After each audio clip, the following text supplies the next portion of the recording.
Hey everybody, and welcome to another episode of Social Media Minute. It's been a few months since we've been able to make one of these, and as I was preparing my schedule for upcoming weeks, I was brainstorming topics, and I figured we really need to start by having a conversation about what we've witnessed over the past 6 months or so on social media. And many people may argue with me when I make this statement, but I think it needs to be said. I have seen for a while now a huge uptick in hostility and anger and vitriolic speech on social media. It happened before the election. It's been there for a while in some of the darker corners of the internet.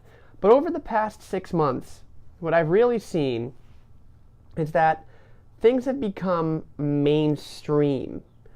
Hatred, racism, xenophobia, vitriolic demonizing of your opponent is not the exception anymore, it's the rule. And it should not be the rule, especially from people that are social media managers, leaders, directors of digital media that manage accounts. Our job is to uplift. Our job is to empower. If you're Catholic, our job is to accompany and bring people into an encounter with Jesus Christ through his church. We cannot be engaging in these digital fights. By doing so, we are creating a culture that is long going to outlive us. A culture of demonization, of polarization, a culture where people don't listen to each other and can't possibly disagree. And those that do disagree are vilified and dehumanized.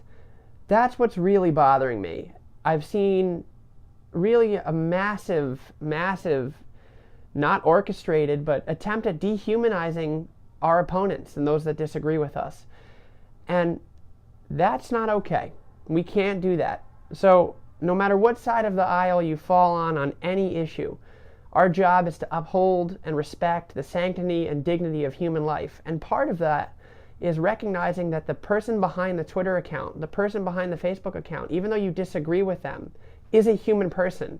And their life has dignity. They should be loved because they are. And their life has meaning. And maybe we disagree with them. Maybe we disagree with them vehemently on a topic that we are right on. Well, then it's our job to bring them into an encounter with the truth.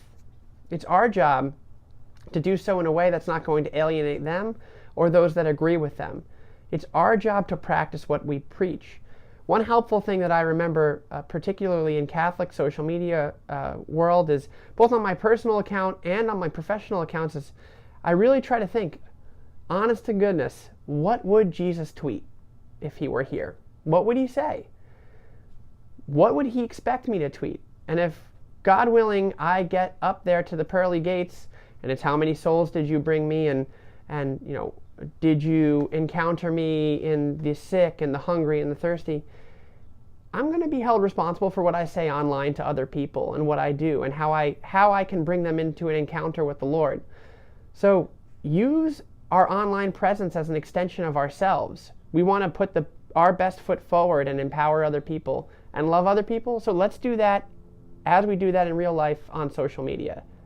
This has been a lot longer than a minute, but it needed to be said. So hopefully next week we'll return to tips and tricks. See you next time.